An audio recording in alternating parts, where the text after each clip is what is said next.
کئی بار منڈی جیسے ہوتا ہے، منڈی آپ شاید سمجھتے ہوں گے، یا اس طرح کی جہاں پر سامان ملتا ہے وہاں سے اکٹھا سامان لے لیتے ہیں. جیسے کہیں چاول ہوئے، یا پھر کسی نے بولا کہ یہاں پر کسی طرح کا کوئی بھی دال مل رہی کسی کوئی سی، اور ہم نے اکٹھی لے کر رکھ دی. کئی کنٹل دال لی اور کئی کنٹل مٹر لیے جیسے، اور ہم نے اس کو لے کر رکھ دیا. اس کے بعد میں وہ ہمیں کال کرتا ہے کہ آپ کا جو آپ نے لیا تھا اس کے ریٹ اتنے بڑھ چکے ہیں، آپ کو بیچنا ہے.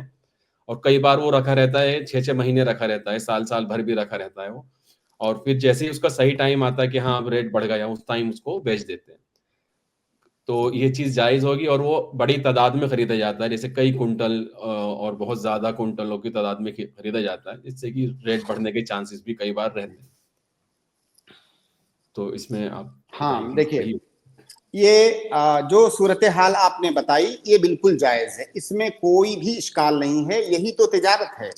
آپ کوئی سامان خریدتے ہو، اسٹور کر کے رکھتے ہو، تھوڑے دنوں کے بعد اس کا ریٹ زیادہ ہوتا ہے، آپ اس کو زیادہ ریٹ میں بیچتے ہو. اس میں کوئی اشکال نہیں ہے. ایک جگہ اشکال ہو سکتا ہے اس میں. اللہ کے نبی صلی اللہ علیہ وسلم کی ایک حدیث ہے کہ لا يحتکر الا خاطی. احتکار سے اللہ کے نبی صلی اللہ علیہ وسلم نے منع فرمایا ہے. احتکار مطلب، یہ حدیث کے الفاظ ہیں، احتکار مطلب ذخیرہ اندوزی. کون سی ذخیرہ اندوزی حرام ہے ہماری شریعت میں؟ جیسے آپ نے دیکھا کہ فلاں سامان کی کمی ہونے جا رہی ہے منڈی میں، اب آپ یہ کریں کہ بڑی مقدار میں وہ سامان خرید کر کے، آپ کے پاس پیسے ہیں، آپ بزنس مین ہیں، آپ کے پاس رقم ہے، بڑی مقدار میں آپ نے وہ سامان خرید کر کے پورے مارکیٹ کا سامان آپ نے اکٹھا کر لیا. آپ کو ضرورت بھی نہیں ہے، آپ نے اکٹھا کر کے رکھ لیا. اب لوگ تو ضرورت مند ہیں، لیکن آپ نکال نہیں رہے ہیں اس کو.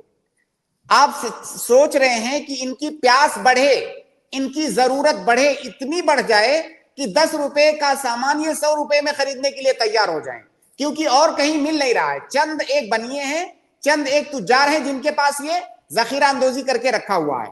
اب لوگوں کو تڑپا رہے ہیں. جب اس کا ریٹ بڑھا دیں گے، 10 روپے کا سامان 100 روپے میں کر دیں گے، پھر اچانک نکال کر کے اس کو بیچیں گے. یہ جائز نہیں ہے، کیونکہ وہ سامان جس کی ضرورت تھی لوگوں کو، اس کو آپ نے زیادہ سا خرید کر کے رکھ لیا. اس سے لوگوں کو تکلیف اور پریشانی ہو رہی ہے. تو یہ کام آپ نہیں کر سکتے. باقی اگر جو سامان آپ خرید کے رکھ کے ریٹ بڑھنے کا انتظار کر کے بیچ رہے ہیں اور وہ سامان مارکیٹ میں متوفر ہے، ایسی کوئی بات نہیں ہے کہ لوگ ضرورت مند ہیں، تو آپ بالکل کر سکتے ہیں. یہی تو بزنس ہے.